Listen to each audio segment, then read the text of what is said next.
Prince. All you have to do is get used to his accent. Glück? Yeah. Are you guys ready to have a little chat with John Franklin? Yeah. Yes. Well, let's bring him out, shall we? Come on out, sir. Do you want the couch or do you want this chair? This is creepy. See? Thank you. I'm glad someone finally recognized it for what it is. There we go. Cool. All right. Is this thing on? Yes. This is the first time I've sat in it. Okay, it's like a fake couch. I'm not even kidding you. Yeah, it's like it's a blow-up couch. This is just a hazard waiting to happen. I should probably just fall out of it now. There we go. Okay. Well, welcome to Evansville. How's your time been? Fantastic. It's just very wonderful here. I'm originally from the south side of Chicago, so it's like a Midwest boy here. So it's just... Someone in the back clap for Chicago? Did I hear that? Or is that somebody out the hallway? I'm pretty sure. Well, we're glad to have you here this weekend. Thank you. Thank you. Of course, Children of the Corn is something that you've all seen and were scared as a child.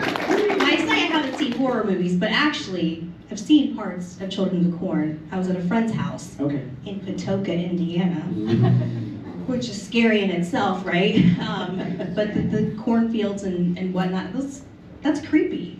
Yeah. I just heard like a million stories about people freaking out and being in corn, and even at some point they like had Courtney Gaines, Malachi, and I go to corn mazes and then pop out and scare people. Okay, yeah. How much to get you to come here and do that in the fall? Can we have that happen? Talk to my manager. Okay, we'll do that. But it's interesting because you're actually a teacher, or professor? I was. I taught high school for 14 years, and then I was done. That's kind of a horror film in itself, I would think. Exactly. It was right after 9/11, and I was just feeling like I needed to do something. It's a wonderful legacy, you know, Children of the Corn and all my other acting stuff, Highway to Heaven and Cousin It, the Addams Family. But it's just, I wanted a legacy. And so I left show business for 14 years and taught high school English, Shakespeare, I ran it like an acting class. I co-wrote the screenplay for Children of Corn #6, so I created the first screenwriting class in my school district, and it was wonderful. I feel like I really made a difference, and I left a different kind of legacy. And then cell phones did me in. You're here for 50 minutes, put it away. So it was like almost 9 years ago I retired from teaching. So like just self-published a young adult novel. It's called Funeral for a Friend on Amazon, or I've got 2 at my table. And so I'm just doing fun stuff. I'm a board member of a nonprofit theater group, so we do a lot of main stage productions, and then we also do free readings of children's books at like local libraries and stuff. So in fact, March 6th and 7th, I'll be a bee and a buzz bees to space. That's so fun. Keep it busy. So talking about Highway to Heaven, yes. Working with Michael Landon, I'm sure that was just like... It was. He was just an amazing person and so kind. I played a mentally handicapped runaway teenager who was homeless. His father had beat him. He was living in a box in an alley, and I had a cat, and I was like caught shoplifting to get cat food for the cat. And then Michael Landon in that Highway to Heaven, he's an angel. And you can watch the whole episode on YouTube for free. The title of the episode is called Alone, so it's Highway to Heaven. And it's truly, the best piece, most proud of any acting I've ever done in my life. And he just was so kind and wonderful. And he had people on there from the 1960s show Bonanza. He had 80-year-old people still on the crew, and he was, keeping them working and active. And he was just such a kind and giving man. And it was like, you're like when you do a guest star, you're like there for like 9 or 10 days. And I was there and like doing all my scenes, and he's crying and I'm crying and all the scenes, and it's very dramatic. And then it's like in the middle of the week, I'm going to finally go, Michael, you haven't given me any notes, any acting. He's like, if I had anything to say to approve you, I would tell you. So that was so touching. No notes. Yeah, no notes. And then he eventually submitted my episode for an Emmy nomination because he believed in it that much. So I didn't get nominated or win, but it was an honor just to be submitted. It was pretty cool. The thought that counts. Yeah, he was a good guy. So did you audition for him? Yes, yeah. He wrote the episode and directed it. And I went in, there was like 3 or 4 scenes they'd given me for the audition. And right away I came up with, I talk like this. Because in the script he says, you talk funny. And so I had this whole idea, I came in, and then he was crying in my audition. And I just said, I want to do one more scene. He goes, no, no, no, you got the part, you got the part. You don't usually find out so soon. No, I know. It's only twice that's happened in my life. That, and then Cousin Ed. So. And Cousin Ed, you have quite a story from the set. You want to hear that? You were rescued by someone, right? Oh my gosh, yeah. I was like, please don't tell me I'm telling you a story that you don't know about. No, I thought you were going about the audition, because that's a funny story too. Well, tell them both. Okay, all right, audition. So, I brought me in, and they said, can you dance? So I grabbed the assistant casting director, and we're like waltzing and stuff like this, and of course later on, Cousin Ed doesn't have arms, you know, so it was like, but then it was like, they were like, okay, thank you, they were laughing and stuff like that, and then they're like, I said, no. I am a Shakespearean trained actor, and I want to do a monologue from you from Hamlet. And they're like, whoa, this guy's nuts, so sure, okay. So I turned around, centered myself. And then turned around and went, and they just started laughing and cracking up, and right then they said, you got the part. Cousin Ed. That's how I got Cousin Ed. That is awesome, so. Talk about that costume. I mean, yeah, could you even breathe? No, I barely breathe. It was a whole hoop skirt kind of like shell, and then the first movie, it was 30 pounds. So it's like having 2 bowling balls on your head for hours and hours. And the first day I tried to rough it out, and back then it was film, and they had huge lights which I blast on, and then we found out the first day that I'm allergic to hairspray. So they had to spray it with this lanolin, like fire stuff, which goes to that story you'll talk about later. But so after that, I'm like, okay, every 90 minutes I need to get out, and there's like 50, 60 snaps in the back. And, it was like, and then finally, with the second movie, they realized it didn't need to be 30 pounds, so they think maybe it was 20 pounds or something. That's only 1.5 bowling balls in my head. I had a neck brace, a little fan thing, battery powered, but when the cameras are rolling back then, it was film, you can't make that noise. So it's just like, and then in between takes, they would clip it open like a scuba-sized mask. And then I had a handler from the company that made the $30,000 costume. They got ripped off. But he would come up with, seriously, a durable water bottle. Because I had no hands, no arms. And no bathroom situation, I'm guessing. I sweated out. It was like, I was a younger man then, too. You were just dehydrated the whole time? Yes, I just sweated out. Had fantastic complexion for weeks. So tell us about the fire on this set. Yes. If you recall, in the first movie, there's the big party scene, and that just took weeks and weeks and weeks to shoot. And we were at the Paramount stage and doing the shoot, and all of a sudden, I'm lanolin, fireproof, not fireproof, but fire retardant, down there, oil on base on the hair, so I could go whoosh. And then all of a sudden a huge light just burst into flames because they're so hot, the element, the lighting element. And it was just, there were like 50, 60 extras just going, and I don't know who it was, is it guardian angel, whatever, but somebody just said, come with me. And they just grabbed me and pulled me aside and got me outside of the studio. No, nothing ever happened, and no flames dropped, but I would have just been, Human Torch. Yeah, the angel who walks behind the road. Yeah. That is a crazy story. Yeah. Man. So, working with the Children of the Corn movie, I mean, like, no budget, right? No. 0 budget, basically. I think it's $3 million, which in 1983 was, it was a very low budget, because that also includes, the prints and the publicity and all that stuff too. So, we were all, it was like a lot of our very first movies, so they can pay you for, scale. So Courtney Gaines, Malachi was his first movie, John Philbin, Amos. The person who got paid the most, even more than Linda Hamilton and Peter Horton was Robbie Kiger, who played the little boy. Because he had done Party of Five and some other movies, and they really wanted him. So he got more money than the rest of us. It was pretty interesting, 10-year-old kid. So do you get any residual Oh anything? my goodness, yes. Oh Okay. yeah. So that's No, made yeah. up for it. Yeah, and all these conventions now for the last some years, 42 years, have been also very nice and gravy. 2024 was the 40th anniversary of Children of the Corn. So that was a busy year. You know, promoters love 40th anniversary. You know, the cast reunion. You know, and I'm saying, okay, at 50th anniversary, they're still alive. 60th anniversary, they're at Mockers, but they're still alive. 70th, I don't know about that. Yeah. So what's your favorite kind of genre of movie? Is it horror, or do you prefer comedy, or something more refined? No. I love a good old dumb comedy, you know. I do like scary movies, like Get Out. I thought it was like really cool. I'm just not into the slasher stuff, you know, with too much blood and stuff like that. It's like, but you know, a whole wide genre. You know, I'm a Star Trek nerd, so I just totally love Star Trek.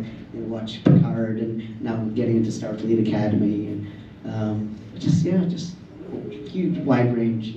You know, it depends on it. Sometimes you wake up and you're just like, you know, I want to watch a comedy, or you just can't deal with, you know, the drama and stuff like that.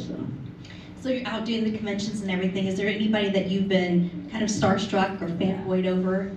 And you're like, oh, I didn't know this person was going to be here. Oh, you mean at conventions? Yeah. No. Or just in regular life. But for the press, they did a press junket for the second Addams Family movie. So they flew a bunch of us to New York City, and then you're in a hotel room for like 8 hours, and every 15 minutes another entertainment night comes in. CBS News, you know, so everyone keeps coming through, and you get slap happy and stuff like that. So we had a lunch break, and I had not had a chance to see Angelica Houston or Raul Julia for like about 6-7 months since you finished the major 6-7? movie. 7 months. 6 7. I'll see myself out. I have friends who are elementary teachers, and they're like, "Don't ever say that again." But anyway, I get on a busy elevator, and all of a sudden I hear, "Hello, John," and I turn on, it was Angelica Houston, and all because she remembered my name, because she's such a class act. She's so cool. I was like, oh, I can't believe you remembered my name. And if you don't know him from horror, maybe you're like, where have I seen you? Like maybe a sitcom, maybe Brooklyn Nine-Nine. Oh yeah, thank you. It was so much fun. Whatever reason, the characters accidentally was named Tina. So there's like the whole thing with the Mother Earth, you know, the herb, the yeast. But it was really funny. But it was just a one-day I had like 3 or 4 scenes, but they're so well-oiled machine on that sitcom. And then the 2 actors that I was with, the Boyle, I was one of the wacky Boyle cousins, but they were like big Children of the Corn fans, so they were like fanning out on me, and I was like king for the day. Like, oh my God, I'm gonna do conventions. What's that like? Oh my God! And so it was really, really cool. But, whoa, because I love the show and I love them too. Did they ask for you, or did you have to audition for I that? auditioned, but but right away, they didn't say it then, but they got the call. You're hired. But it was Going to Hollywood. Yeah. So are you still auditioning for things? Or Every now and then, the business is so changed. It really is, you know, especially in LA. Not a lot of stuff is shooting in LA anymore. It's kind of sad. So when you go in for an audition, they would prefer, like I had like an audition for Stranger Things, a guest star, and they called it "We Love John," but we can hire someone from Atlanta, or we can hire someone from Toronto. So unless I want to go and say, oh, I can fly myself out there, you know, I can pay my own hotel and all this stuff, and it gets expensive, so. Yeah, you're For supposed to be Stranger Things, I making would money. have done that. I would have done that. But yeah, so I still audition for some things now and then, but it's a tough business, and I'm glad I'm not young and I don't need it to make a living. And We want to see you though. First. well, thank you. I'm sure something will come up one day. So are you doing any writing or anything like that? Yeah, Any projects that you're working on? I wrote my young adult novel, Funeral for a Friend, so that was a year ago. And then about 9 years ago, I started doing a daily journal. So And then people keep saying, you got so many really cool stories, you should write a memoir. So I was just started working on that too. So. Ooh, can you share one of those? A memoir story? No. Oh, we have to wait for the book? Yeah, exactly. And what about the movie? Do you think there would ever, is there enough in your book that you would want to make a movie, a memoir for yourself? It's interesting because many friends and family have read my novel, Funeral for a Friend, which is 85% about my life. It's about a short kid in Catholic grammar school in the 60s and 70s. And my best friend was 6'4", and his family owned a funeral home right down the street. So his dad would pay us $5 to hand out little information at the funerals. We would play in the hearses during the day and have funerals for dead birds and cigar boxes and stuff like that. So it's just, anyway, people keep saying, this should be a movie. This should be a movie, so who knows? I feel like there is a horror story waiting to happen from something that you've been involved with the funeral home and all of that. Yeah. Perhaps, there we go. I know we have questions in the audience. Yes. Have people involved with Children Born 666? I know it was. Yeah, good question. It was like 6 years before number 2 came out, and then they started cranking them out. And then my writing partner and I, who's also my first cousin, we went in and via one of my acting managers got a pitch. And they're like, thank goodness, we're running out of ideas. And then it was going to be number 6, so I said, we got to make it 666, of course. So, and then we got hired to write this screenplay, Isaac's Return. Was there any Weinstein involvement? I got to ask. Is that? Was there any Weinstein involvement on that? Bob Weinstein was the good Weinstein, and I never met him. He came to the set once when I wasn't working. But yeah, so, yes. All right, so we're talking about that 666. So now you had a kid, right? Yeah. Yes, Okay, yes. just one, right? Matthew, yes. Yeah, Matthew, yeah. Right. Okay. Yeah. And then I lied and said that he was the firstborn when it was Right. really. He was not. No, I know. Okay. But I got to kill in that movie. It's pretty You're cool. amazing. And electrocuted Stacy Keach, You who's the did, doctor. yeah. And that's my favorite line that I got to write. He's like, your soul's gonna rot in hell. Yeah. And I said, I don't have a soul. Yeah. Very cool. Nancy Allen's in it too. It's good.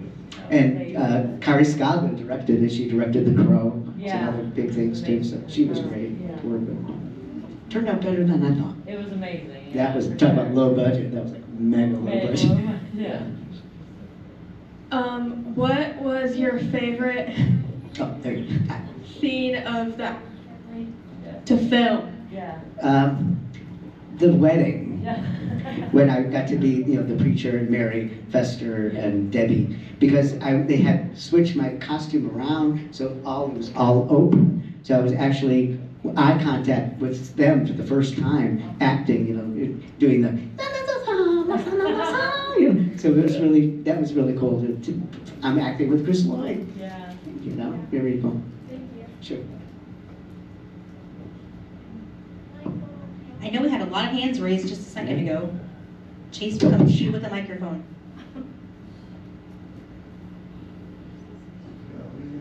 Yeah. Yeah. Sure. Would you consider doing Cousin It again in the Addams Family? Yeah. Of course, yeah. I was, on Wednesday, I was like waiting for them to, have something. And then they just had this guy who was like kind of grizzly and hairy in one episode. It's called him Cousin It, so. Be cool. Yeah. Sure. One more. Sure. So we was talking about Chucky earlier. You played Chucky to the voice. Yes.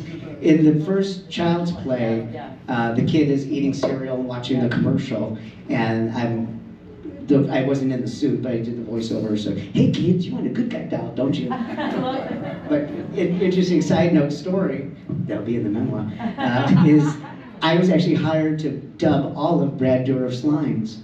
So that day I was in a sound studio with a booth, the headphones on, going Santa Maria Cantata, the whole thing. And then after like 6 or 7 hours, I'm like, by then I'm so hoarse. And they're like, oh, we got Brad's coming back from Europe, but we like you, you're fun and nice. So do this commercial, and that way I can get some residuals. Yeah. So when you listen to it, I'm like, hey kids, you want a good guy doll, don't you? Because I just been screaming for 7 hours.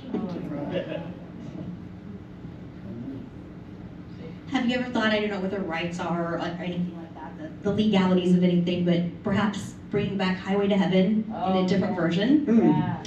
Yes. Since that meant so much to you. Yeah, he was so nice. After we shot the whole thing, my agent contacted because I was a writer, so I had another idea to bring Arnie, that character, back for a Special Olympics episode. And then I went in and talked with him. Michael Landon, he was so nice, and he's like, "Oh, John, we already just wrote this whole episode of Special Olympics and stuff like that." And then actually, he didn't tell me, but then I heard later on, he rarely had any characters come back for a second time. There was one or two, but mostly expanding. But his philosophy, he said, was, someone always has it worse than you. So don't ever be so down on yourself that it's all is lost. Someone always has it worse than you. He's a good guy. Very, very good lesson. Yeah. Any other great advice you've ever gotten from anybody that you were like, I'm taking this with me and using it as my own now? Probably it's just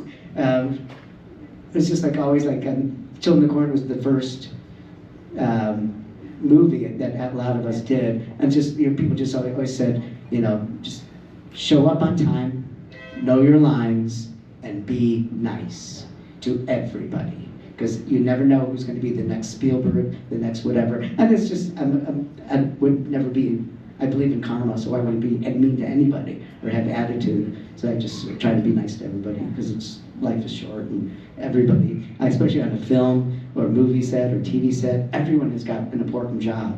I majored in theater at the University of Illinois, Champaign-Urbana, and freshman year, even though I was a theater major, and whoever was in there, we only got to act for 6 weeks.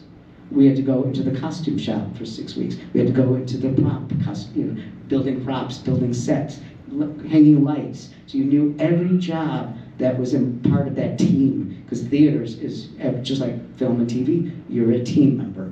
And even the people there to be lighting designers had to act for 6 weeks. So it was flipped that way. But I thought it was an amazing first year to get that, indoctrination. And I learned how to sew. That's so important to learn every facet of the job. Yeah. Is it facet? Appreciate it, yeah. Yeah, right.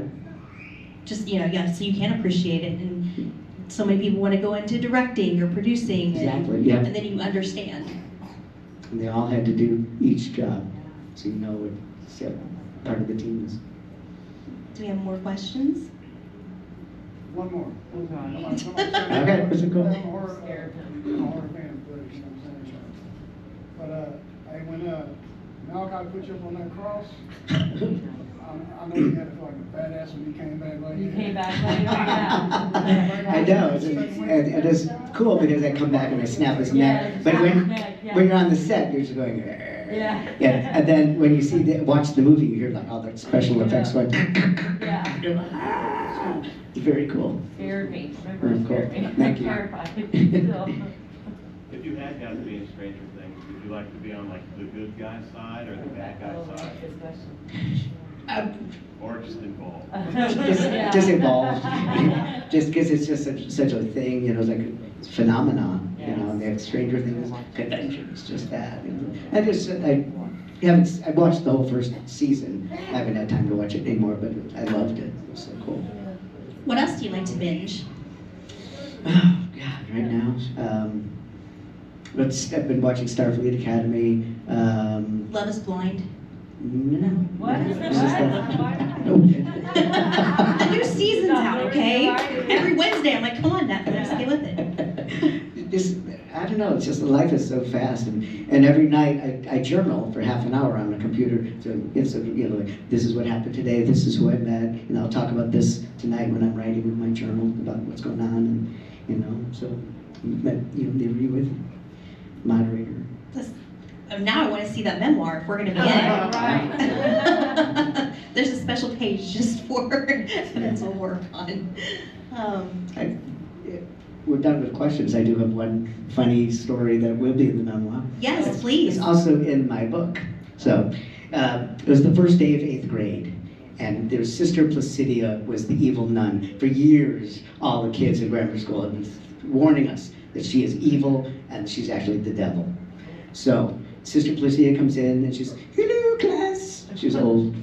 I will never give homework to you on the weekends because I believe you should be out playing with your friends and you have not had any problems with school. So no homework over the weekend. And we're like cheering, yay, yay, oh my God. This is every other nun had, or teacher had just tons of homework. It was unheard of. It was crazy.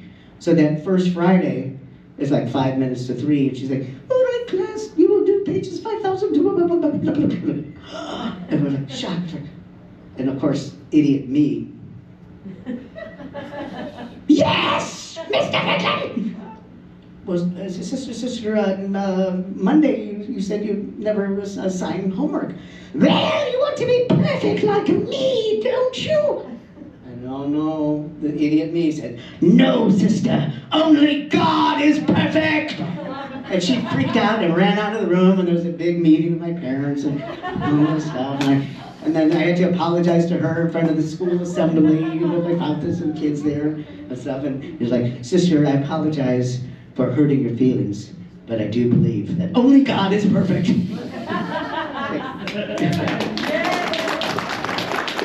That was a great introduction to theater for you, I'm guessing. Yeah. Speaking in front of everybody. Yes. My goodness. We want more of that. Yeah. What about a one-man show? I'm working on it, yes. Really? Yeah. Yay! Actually, it's called 3 Jars. And as I get older, it's harder and harder to memorize lines. So jar number 1 is a funny story. Or sad story, depending on the color of the paper. And then jar number 2 is little papers of upbeat songs, because I sing. And then jar number 3 is ballads, sad songs. So I've been working on that. What's in your happy song jar? You sing, right? You sing. I hear it. I did Oliver with Davy Jones from the Monkees. Really? So I did, yeah, it was great. Another nice guy, gone too soon. But we did it 3 months in Florida, and then 2 months again the next year in Seattle. So I was Artful Dodger. Come see yourself at home. Come see yourself part of the family. We've taken you so strong. It's clear we're going to get along.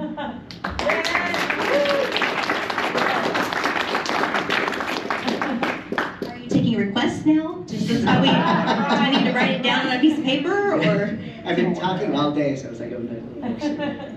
You'll have no voice tomorrow. I know, that's okay. You just write about it. You have to talk about it. Exactly. Any more questions? Cool. Well, thank you all seriously for coming. Because without the fans, this would not be going around, and we would not be here. So thank you all for coming. Really appreciate it. Thank you for being here.